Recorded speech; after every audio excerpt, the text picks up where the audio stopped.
আমি সিপিআইএম পার্টির এসএফআই ছাত্র সংগঠনের রামকৃষ্ণ মহাবিদ্যালয় কলেজের প্রেসিডেন্টের দায়িত্ব ছিলাম, উত্তরাঞ্চলের সেক্রেটারির দায়িত্ব ছিলাম এবং ডিসিএম এর মেম্বার ছিলাম।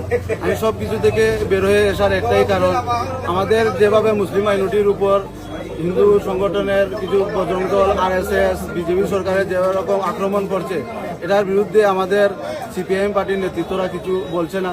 যখন আমি কিছুদিনের জন্য বাইরে গিয়েছিলাম, তখন আমি দেখেছি যে আমার পিছনে যারা ছিল তাদেরকে কীভাবে অত্যাচার করা হয়েছে কলেজের মধ্যে, কেউ কিছু কথা বলেনি।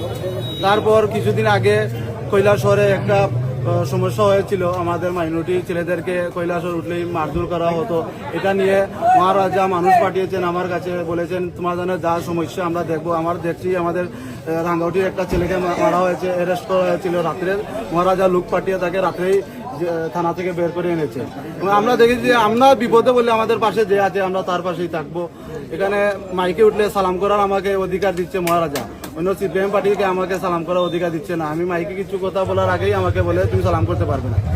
আমাকে মহারাজা দিচ্ছে সালাম করার অধিকার, আমার ইসলামের কথা বলার অধিকার দিচ্ছে। আমি মহারাজার সাথে কলেজে কি এই সংগঠনকে বিস্তারিত করবে?